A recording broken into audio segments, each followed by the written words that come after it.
All right, ladies and gentlemen, I'm your host, Chris Crenshaw, and we are live from the 704 once again for episode 262 of the 815 Exchange. And well. All right, we had a crazy week of music. An absolutely crazy, loaded week of music. So we're going to be talking about that the entire entertainment segment. That is the entertainment segment. We're going to kick it off with world football, what's going on in the soccer world, some new signings. The season is literally a week away from kicking off. In some ways, it kind of already did, and we're going to talk about what happened in some of these friendlies and early trophy games. And of course, the NFL. Listen, this might be the first time we've ever had an NFL preseason segment.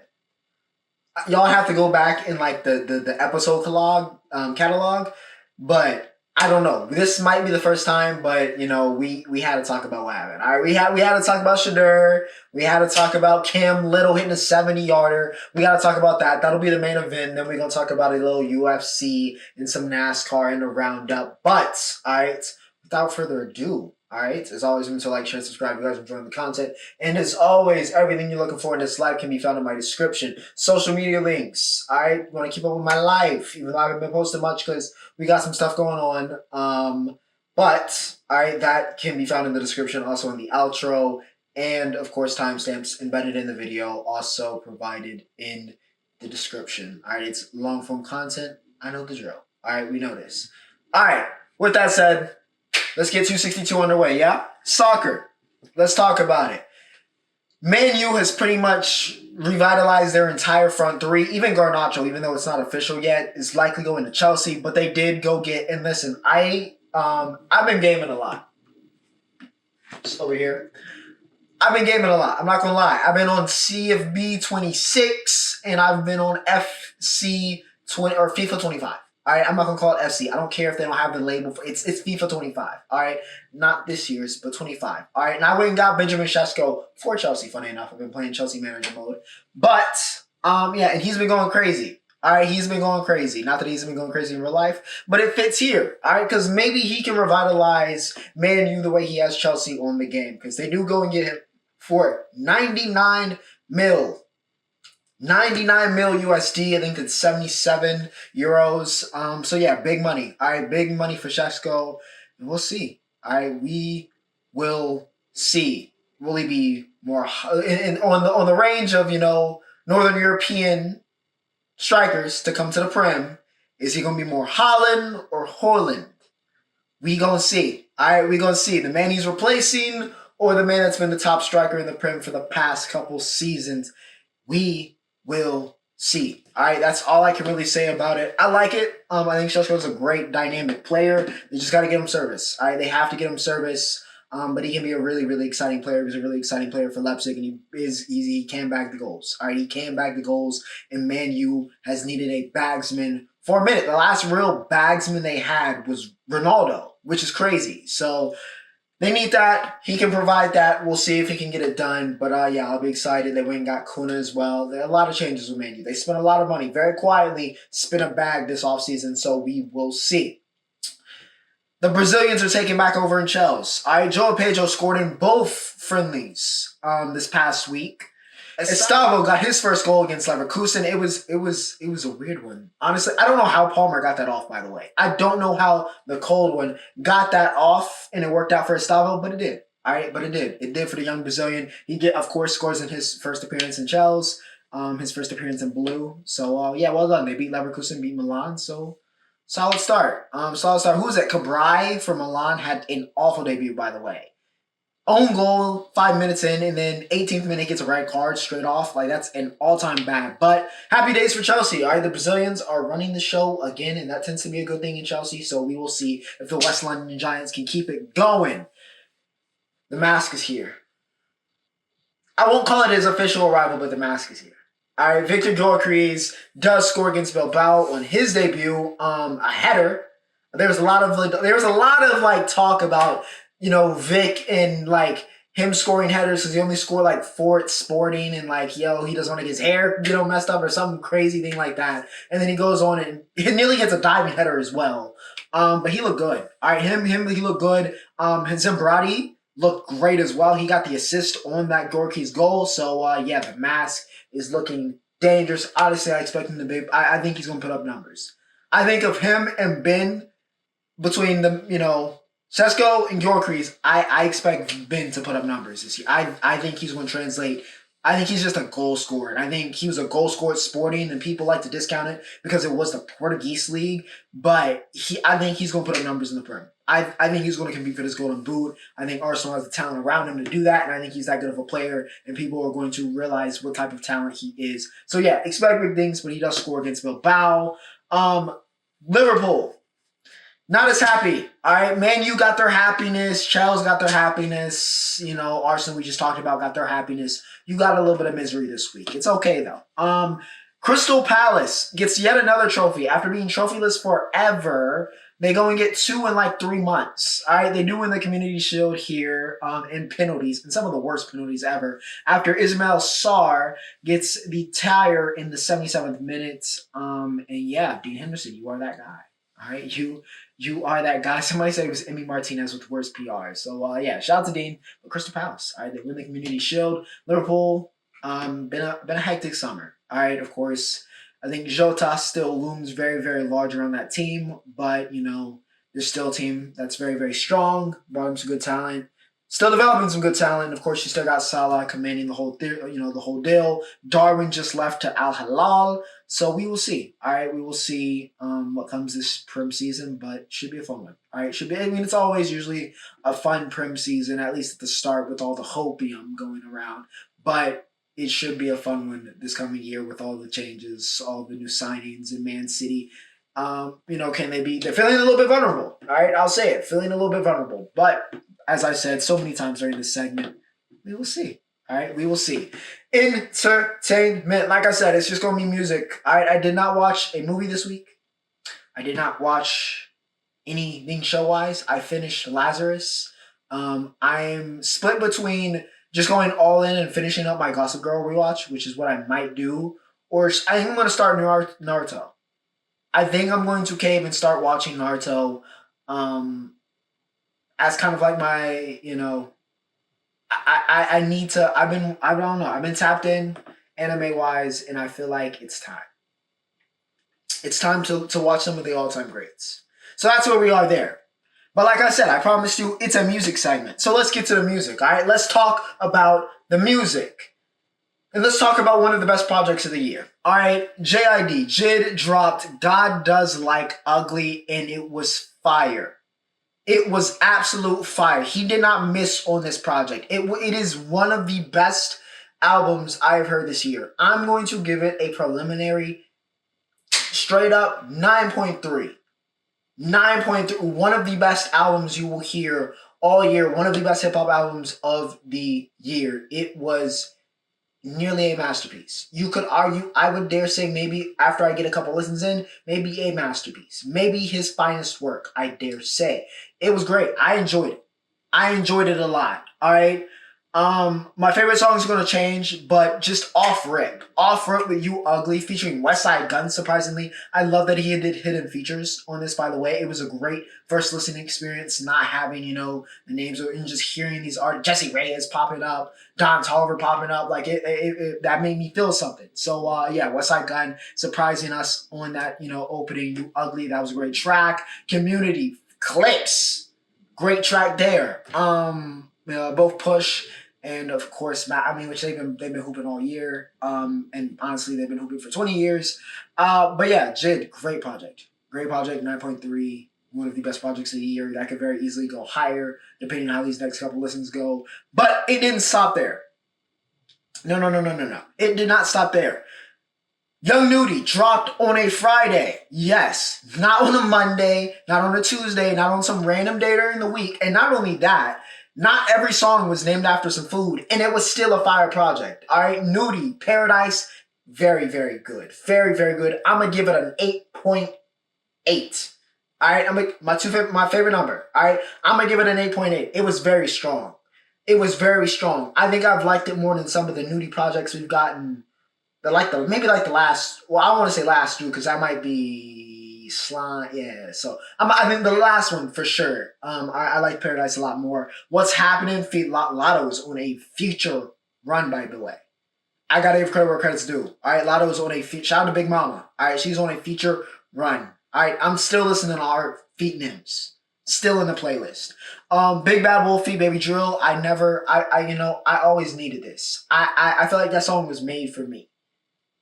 Baby Drill, Young Nudy. I feel like that was made for me. So I appreciated that. All right, I appreciate that, Nudy.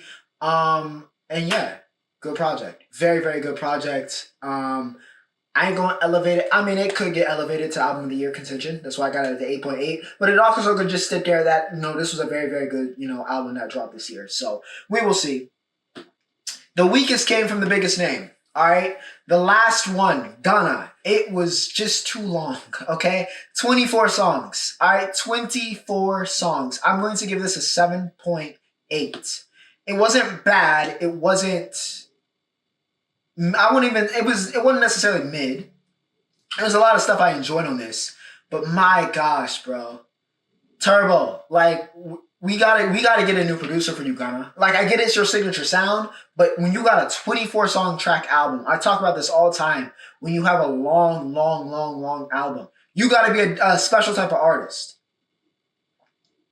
You gotta be a special type of artist that can really switch it up and give us different flavors and lead us on a 24 song journey. Gunna is not that. He's got some versatility, but he is not that. And it got exposed here. It did get exposed here. I want to say it did get exposed. He started off really strong, but then it was like you got to that midpoint, and it was like, yeah, some of this is not. It's sounding this. I'm hearing the same things, and I can only do that for so long. You know what I mean? I can only hear that signature for so long. I don't want it to get to the territory where it's like, hey, we got with this, with Lil Baby, who was in the news, because that very interesting in the booth with Black Boy Max, I'm starting to believe maybe he actually did leave FaZe, by the way. I was like BS because it's FaZe and it's Max. Like, and the boys look like it was terrible lying talking about it. Maybe Max did leave, but that was a very interesting in the booth with Lil Baby. But anyways, Gunna, we're getting to that stage where we're like, we've heard one song, we know what they sound like, and there was some of that on this, all right, and that was to the detriment of the project. But again, a large portion of it hit, but it was, I need something different. All right, you got to switch it up. You got to switch it up. If you have a project that long, you got to switch it up. So yeah, Last Wun, definitely probably on my lower stack of Gunna albums. It was some good stuff in there though. So yeah, it's still worth a spin, but you might want to break it up. All right, I'll just put it like that. You might want to break it up so you can digest it a little bit more. Now, let's talk about, ladies and gentlemen, the NFL is back. Football is back. Yes, praise the Lord. It has been too long without my favorite sports, so let's talk about it. All right, and I really should pop on the Apple Watch. I really should have popped it on so I could hit it properly, but what y'all gonna say now? But let's calm down, though. Let's calm down. All right, let's calm down, but I am happy for the boy. All right, Shedeur Sanders in CLT in the 704 for his first ever NFL game. Took on the Panthers. We got some things to talk about the Panthers too. They got the W, but more importantly, Shedeur balled out. All right, he got the start with some injuries going on in that bounds. Loaded. I don't mean loaded in like a great way. I just mean literally loaded. They have so many quarterbacks. Yeah, and he balled out. 14 for 23, 138, 2 touchdowns. He looked good. Now, he still had his moments where held the ball too long, trying to get up, catch up to the speed of the NFL game. But he looked good. He played very, very well. Well enough that I am here to ask, once again, why the hell did you draft Dillon Gabriel? Respectfully. All right, DG was a great, and I said this during the draft, all right, but DG was a great college quarterback. He was a great college quarterback. I will say it. Very good college quarterback. But let's be real. Dillon Gabriel is not going to be a star in the NFL, maybe in the XFL, maybe in the CFL. He'll become a serviceable starter, a reliable hand. But here, to pick him over Shedeur? Like, what are we doing? Tyler Shaw, you got to ball out, or the Saints are going to look stupid. A lot of you quarterbacks that went before Shedeur, you're going to have to ball out. because you're going to look stupid. And I'm not saying Shedeur was a top 5 guy, top 10 guy, or even really, I didn't think it was that crazy he fell out of the first round. But for him to go in the 5th, and for the Browns who picked him, congrats, to pick another quarterback before him, is crazy to me. It was always crazy to me. And it didn't justify the talent. Now, people had issues with, him or his father. Okay, sure, whatever. Still, 5th round is crazy. It was crazy then. It's crazy now. And, if he keeps playing like he did in preseason game 1, a lot of people are going to look stupid. All right, a lot of people are going to look stupid because they didn't want to put their pride aside and pick Deion's kid. All right, so that's all I'm saying. It's game 1, so I don't want to overreact and be like, oh, Shedeur's the franchise. He's finally the quarterback that Cleveland needed. But he's looking a lot better than what you got. Deshaun Watson is Deshaun Watson. Flacco's old. DG's not that guy. We know this. So y'all might not have a choice. Y'all might not have a choice. But put it up. All right, put it up. Congrats to Shedeur. Balled out in game 1. We'll see what happens. Of course, got some other games to play. All right, it's the first game of the season. Let's not overreact here, though. All right, let's not overreact. T-Mac balled out as well. Gotta give credit. Only 2 receptions, but that one where Bryce dropped it in the bucket, that was, I'm not even a Panthers fan, but that almost brought a tear to my eye. Honestly, seeing Bryce be able to look like Bryce Young almost brought a tear to my eye. So yeah, Panthers offense should be much improved. Much improved. T-Mac should be, his catch radius is just going to let him do things that other players just cannot do.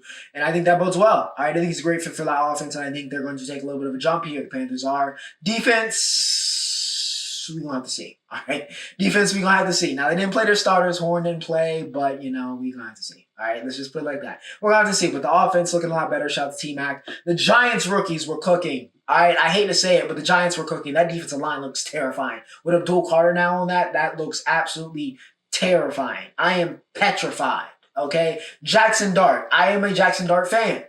Fight on, okay? Even though it ended up hotty toddy, still fight on. So I do want to see him succeed. However, he does play for the New York Giants, and that is a conflicting interest with me being, unfortunately, a Dallas Cowboy fan. But I do want to see the boy hoop, and he hooped. All right, 12, 159, 154, a touchdown, and they had around 30 yards rushing as well. Showed off pretty much the whole skill set. So yeah, a really good game 1 from Jackson. All right, a really good game 1 for Jackson. I think he could be the guy. Giants fans were in bliss. They were comparing Daniel Jones on Twitter to a terrorist. So yeah, that should tell you how that game went for Jax. But yeah, he was hooping. All right, he was hooping. Of course, he's got one of the best names for a quarterback in sports. All right, Cam Little. You thought I was going to talk about Travis Hunter? It was beautiful. Travis played both sides. Yada, yada, number 1 overall pick. Okay, anyways. Cam Little. That's what I'm here to talk about out of that Jaguar Steelers. Cam Little. Not a 10-yarder, not a 20-yarder, not a 30-yarder, not a 40-yarder, not a 50-yarder, not a 60-yarder, a 70-yard field goal. I don't care if it's preseason. That is the record. With all due respect to Justin Tucker, one of the greatest kickers of all time, future depending on what, comes out of these allegations, future Hall of Famer. All right, at least on talent, what he did on the field. But Cam Little, 70-yarder. I just got to, everybody, round of applause. All right, again, like I said, I don't care that it was preseason. You hit a 70-yard field goal, that is the record for all intents and purposes. So yeah, that was crazy. One of the best moments of the week. Yeah, all right, that was a lot of fun. All right, that was a lot of fun to see. Really cool moment. All right, just to let him go for that and even try that, and then he just sank that. Just sank it. All right, so yeah, shout out to Cam Little, 70-yarder. That's the record. All right, that's the record. And with that said, ladies and gentlemen, we have reached the roundup. And, of course, we got to start off with racing. All right, we do have to start off with racing. And unfortunately, we started on a little bit of a more somber note here. Connor Zilic, the next big thing in NASCAR. All right, you've heard me talk about him before. We talked about Connor here. He's the next one. Okay, for all intents and purposes, he's the next one. He's disgusting road course racer. The only man that could maybe stop the guy who won today, who we're about to talk about. But also can get it done on the ovals. He's the guy. Okay, he's the next one. For all intents and purposes, he is the next great driver, in my opinion, in NASCAR. However, he won at Watkins Glen in the Xfinity Series on Saturday, but went viral for the celebration, or not so much of a celebration, because he tripped. It looked like he was struggling to get out of the car, and then he tried to stand up and do the normal celebration, but he stumbled, fell off the car and broke his collarbone. And it looked like he was concussed and almost did a fencing response at first. So, yeah, it was a very, very scary moment. Glad that Connor's okay. All right, first off, glad that he's okay. Glad that, he's going to be back. He's got a championship to win. But he's going to be out of commission. However, he's won like 5 races, so he's good. He's in the playoffs. So let that collarbone heal, boy. All right, let that thing heal. Yeah, very scary moment. It's honestly a little bit crazy that it hasn't happened. Honestly, that I can remember in NASCAR history. But yeah, very, very scary moment for the brightest young star in the sport. But I said we were going to talk about SVG. So let's talk about SVG. Are we really surprised? Are we really surprised? I literally said this 3 weeks ago when we talked about SVG, when he won at Indy. He's the best road course racer on the planet. Inside of a stock car, he's the best on the planet, and it ain't up for debate. It's not up for debate. Not 1, not 2, not 3, but 4 straight road course wins for SVG. He breaks the rookie wins record as well for a season. Just purely off road course dominance. All right, just purely off road course dominance. And he is getting better at ovals. All right, I want to give Shane credit. All right, he is putting in the work. He's putting in the hours. He's getting better at ovals. And he's not just going to be, even though he's dominant, historically dominant, the greatest ever, I would go as far as saying, with respect to Chase, who is still racing him, so we got that head-to-head. With respect to Tony Stewart, with respect to the great Jeff Gordon, SVG is the best ever. All right, he is the best road course racer in NASCAR history. I would go as far as saying that, and we'll see, man. I feel like if he learns ovals and gets that down and becomes a contender there, this is a champion. All right, this is a champion in this sport, so we will have to wait and see how he develops. All right, but for now, he is the king of road courses. SVG wins again. He wins at Watkins Glen today. UFC 319 is next week, okay? So let's do a little preview, shall we? We got the middleweight championship on the line. Khamzat Chimaev finally gets his title shot against Dricus du Plessis, the reigning defending middleweight champion of the world. And I'm excited. All right, I am very, very, very, very, very, very, very, very, very, very, very, very, very, very, very excited about this match. Okay, I think Khamzat's gonna win. But bro, what it would do for DDP's legacy if he beats Khamzat here? What it would do for his legacy? It would do huge things. All right, I'm not putting him in that Izzy Anderson tier yet. But he's he's there. All right, he's there. If he knocks off Khamzat, who has been long awaited, long suspected to be a future champion, Tab is a future champion forever and ever and ever. It seemed like it took forever for him to get this title shot, and here it is. All right, here it is. But the styles are going to be so interesting because DDP is so awkward, but so strong. So strong, and then he can get it done on the ground. And then Khamzat is just a weapon. All right, he's a weapon. He's got the power to knock you out. He's known for his wrestling. So it's such an interesting stylistic matchup. And then again, 2 of the best in the business. All right, this is what we are here for. This is why we love this sport. So yeah, very excited for the middleweight title fight. Aaron Pico is finally come over from Bellator. He makes his debut in the co-main against Leroy Murphy. Should be a banger. Murphy can really make a statement here.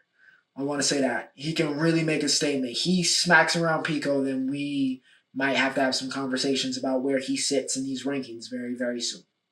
Let me just put it like that. But for all intents and purposes, it's supposed to be Pico Showcase. All right, he needs to show up and show why. He was once one of the top prospects in mixed martial arts, fell off a little bit after that loss, but he can get some of that hype back with an impressive performance on Saturday, so we will see. But yeah, UFC 319, a lot of vets, all right, a lot of vets on this card, all right, so this could go decision heavy, but it also going to be a little bit of a banger, all right, I'm not going to lie. So one to watch. I will be tapped in for sure, even though I will be in Virginia very likely. Actually, not very likely. I will be in Virginia while this is going on, but I'll be watching with Pops. I will be watching with Pops, and we'll be getting around to it. But, all right, I got one more thing. All right, the PLL, because I'm tapped in. I'm tapped into everything. So let's talk about some lacrosse, okay? The Denver Outlaws team is absolutely insane. They've lived up to the hype so far. as the regular season just came to a close. Brendan O'Neill, you are that guy. However, Colin Schellenberger, the number 2 pick, that class is going to go down as an all-time with Liam, Shelly, and Brennan. That's going to be an all-time draft class when we look back in lacrosse history. I'm going to just say it now. Schellenberger, 7 points yesterday. He should win MVP. All right, he should be the MVP, even though some people would probably say Brennan's the best player in the world. So, interesting contrast there. I feel like they're going to be linked forever in their careers, and I'm here for that as a lacrosse fan. All right, I'm here for that. We'll be talking about the playoffs a lot more, though, because I'm invested. All right, lacrosse is a sport that it's growing. I think it should grow faster. All right, I think it should grow faster. It's such an exciting sport. It's such a cool sport. I wish I played lacrosse. So, yeah, shout out to the Lax Bros and Lax Gals watching at home. But without further ado, for episode 262, hope you guys have a great week. But without further ado, summer's over. But we're just getting started. Ocho signing off.